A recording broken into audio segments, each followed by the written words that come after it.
his guts out, waving to the girls in the stands. He's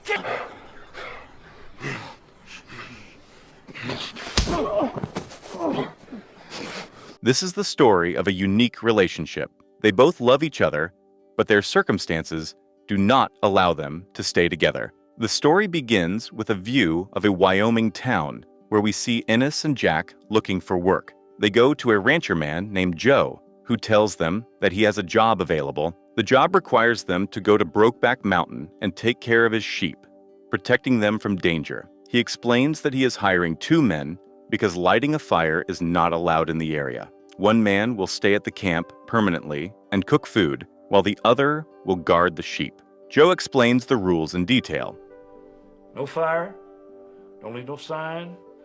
Joe says that if these conditions are acceptable, he will give them the job. Both Ennis and Jack agree. Jack is given the responsibility of guarding the sheep, while Ennis is assigned the job of cooking. Both are ready to accept the harsh conditions of the work. After agreeing to the job, they go to a bar where they begin sharing stories about their lives. Jack tells Ennis that he has worked with Joe before. The previous year, he came to guard the sheep, but made a serious mistake, which resulted in many sheep being killed. Because of this, he was not paid. Ennis then talks about his own past. He says that his father was a farmer, but their land was taken by the bank, and his father died when Ennis was very young. After that, his brother and sister raised him. Even so, Ennis says that he wants to become a farmer like his father someday. With these thoughts, Ennis and Jack begin their journey toward Brokeback Mountain. After reaching the mountain, both men start doing their assigned work. Every morning, Jack comes down to the camp to eat. When Ennis asks him how the night went, Jack explains that it smelled bad. The cold was unbearable. Have to stay with the sheep, no fire bullshit. During one of their conversations, Jack asks Ennis what he plans to do after going back down from the mountain. Ennis replies that he will marry his fiancée, whose name is Alma. As time passes, their days on the mountain continue in this way, and their bond slowly begins to deepen. Both men continue doing their work comfortably and without much trouble.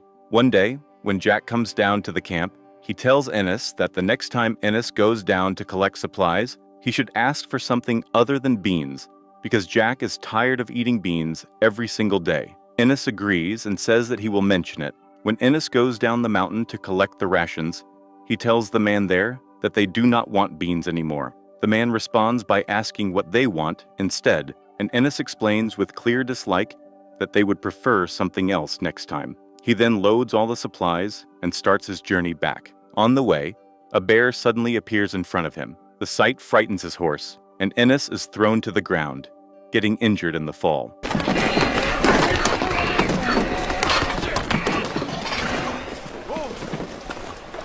Back at the camp, Jack returns to the tent, but does not find Ennis there. Hungry and irritated, he starts eating and waits for him. As night falls and Ennis still does not return, Jack becomes angry and worried. When Ennis finally arrives, Jack angrily asks him where he had been. But when Jack notices Ennis's injuries, his anger fades. He apologizes and begins checking Ennis's wounds, trying to clean them. Ennis pulls away and says that he can clean them himself. Ennis then says that he cannot eat beans again, and jokes that he might kill one of the animals instead. Jack immediately refuses and says that he cannot kill the sheep, so they will have to find another solution. The next day, both of them go hunting. They kill a deer, and there is so much meat that they continue eating it for many days. Later, Jack admits that he is tired of doing the same work every day. Ennis understands what he means and suggests that they should switch roles. He says that Jack can stay in the tent and cook, while he will go up to guard the sheep. Jack agrees. From then on, Ennis starts staying near the sheep, and Jack takes over the cooking duties. They continue moving their sheep and setting up tents in different places. Slowly, their friendship begins to grow, and they start liking each other more than just friends. One night, the two of them are drinking together, and it becomes very late. As the night grows colder, Ennis begins to shiver violently outside the tent. Seeing this, Jack tells him to come inside the tent so he can stay warm. Ennis hesitates at first, but eventually goes inside. Jack slowly moves closer to him. Ennis initially tries to stop him, but after a moment, he no longer resists. The two of them grow physically close, and they share an intimate moment together. The next morning, when Ennis goes to check on the sheep, he discovers that one sheep has died. Later that evening, Jack comes to him again and tells Ennis that what happened between them was a mistake and that it should never happen again. Time continues to pass, but despite their efforts to control themselves, one evening they once again grow close. They try repeatedly to stop themselves, but in the end, they become intimate again. From that point onward, their feelings for each other grow stronger. They begin spending most of their time together and remain close to one another whenever they can. One day, while the two are kissing, Joe unexpectedly sees them from a distance. Your Uncle Harold's in the hospital with pneumonia. Docs don't expect he'll make it. Time continues to pass, and winter grows harsher. Even as the cold intensifies, both men remain on the mountain. Later, when Ennis returns one day, he finds Jack packing up the tent. When Ennis asks what is wrong, Jack explains that Joe came by and warned them that a massive storm is approaching, so they must return down the mountain. Hearing this, Ennis feels deeply sad, knowing he has no home to return to. Jack, on the other hand, is worried that if they leave early, he will not receive the full payment Joe had promised. Ennis shares all his worries with Jack, and Jack offers to give Ennis his share of the money if he wants. Ennis refuses, saying he will not take Jack's money. Overcome by emotion, the two once again move closer to each other. Their feelings spill over into a heated argument mixed with affection, showing just how conflicted and deeply connected they have become. Before heading down the mountain, Ennis changes the flashlight covers because some of them have blood on them. Soon, they both return downhill. When Joe counts the sheep, he realizes that many are missing, so he cuts their payment even further and harshly scolds them. After receiving their reduced wages, both men prepare to leave. As they are about to part ways, Ennis notices that Jack's shirt is stained with blood. Jack asks Ennis what he plans to do next. Ennis replies that he will go back and marry his fiancée, Alma. When Ennis asks Jack about his future plans, Jack says that he will return to his parents and live with them. He also says he will focus on working and plans to come back to the mountain again the next year. Jack then asks Ennis if he will return as well, but Ennis says no. After saying this, Ennis starts to walk away. Jack feels deeply hurt because he had hoped Ennis would say something meaningful, knowing that Ennis loved him too. Ennis soon returns home and marries Alma. Life moves forward, and he begins living with her as husband and wife. A year passes.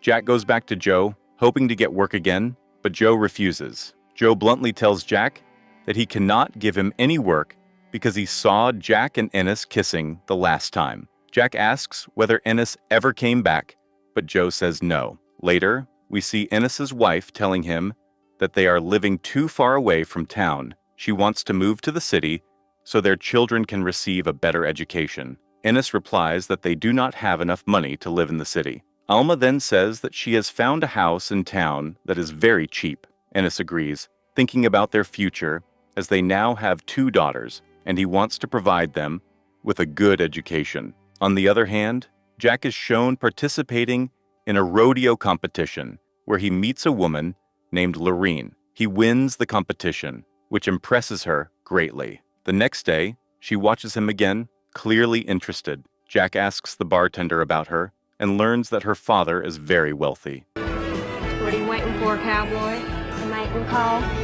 The two grow close. Meanwhile, Alma is shown working at a supermarket after moving to the city. At the same time, we see that Jack and Lorene are now married, and both men have moved on with their lives in very different ways. Time continues to pass, and before long, Lorene gives birth to a daughter. On the other side, one day when Ennis returns home, Alma hands him a letter. It is from Jack. In the letter, Jack has written that if Ennis is reading this, he should reply as soon as possible. Reading the letter makes Ennis very happy. When Alma asks who the letter is from, Ennis casually says it is from an old friend. He writes back to Jack, and when Jack receives the reply, he becomes extremely happy. When they meet again, both are overwhelmed with emotion and begin kissing each other. Alma witnesses this moment from a distance and is shocked. Ennis quickly comes inside the house and introduces Jack, mentioning that he has 2 daughters, while Jack says he has a son.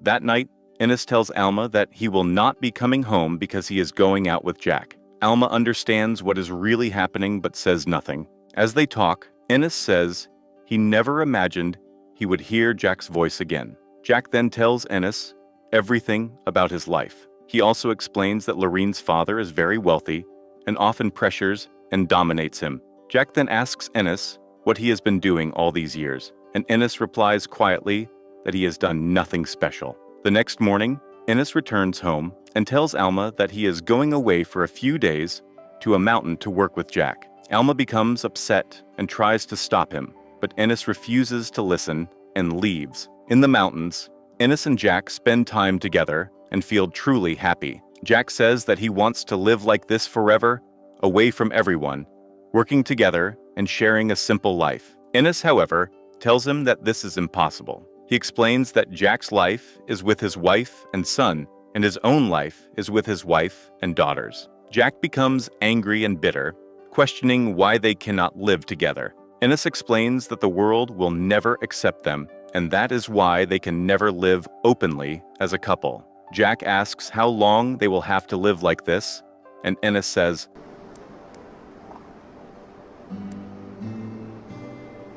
time passes, and they continue meeting secretly over the years. Alma gradually realizes the truth and becomes deeply disturbed. Eventually, she divorces Ennis. Even after the divorce, Ennis continues to support her financially so she can raise their daughters. When Jack learns about the divorce, he rushes to Ennis and excitedly says that now they can finally live together. Ennis refuses, saying that he still meets his daughters every month and wants to remain close to them. Jack is devastated. He wants to live with Ennis at any cost, but Ennis cannot leave his responsibilities. Jack leaves in tears, saying he will come back again. Jack's life continues, and he begins helping his father-in-law with business, though his father-in-law constantly tries to dominate him. Meanwhile, Alma marries her boss, and one day she invites Ennis for dinner. During the meal, Alma tells Ennis that she knows about him and Jack and understands what their relationship was. Ennis becomes furious and storms out. A few days later, Jack comes to meet Ennis again and asks if anyone else knows the truth. Ennis admits that people may suspect them, but nothing is certain. Jack questions why Ennis is always so afraid and says they could still live together. Ennis says he can only do so if his daughters are accepted and taken care of, which makes Jack even angrier. Jack accuses Ennis of always making excuses and says that if Ennis had made a decision years ago, they could have spent the last 20 years together. He finally confesses that Ennis has always meant everything to him, but he could never fully express it. Overcome with emotion, Ennis tries to calm Jack, and both begin remembering their early days on Brokeback Mountain when they met every day instead of once a year. Soon after, they separate once again. Months pass. Later, a woman expresses her desire to marry Ennis, but he rejects her, saying he cannot marry.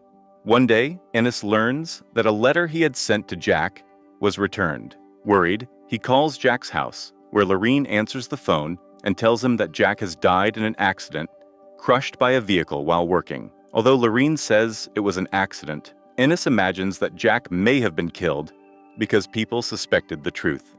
He used to say he wanted his ashes scattered on Brokeback Mountain, but I wasn't sure where that was. Lorraine tells Ennis that Jack wanted his ashes to be scattered on Brokeback Mountain, but his parents have kept them.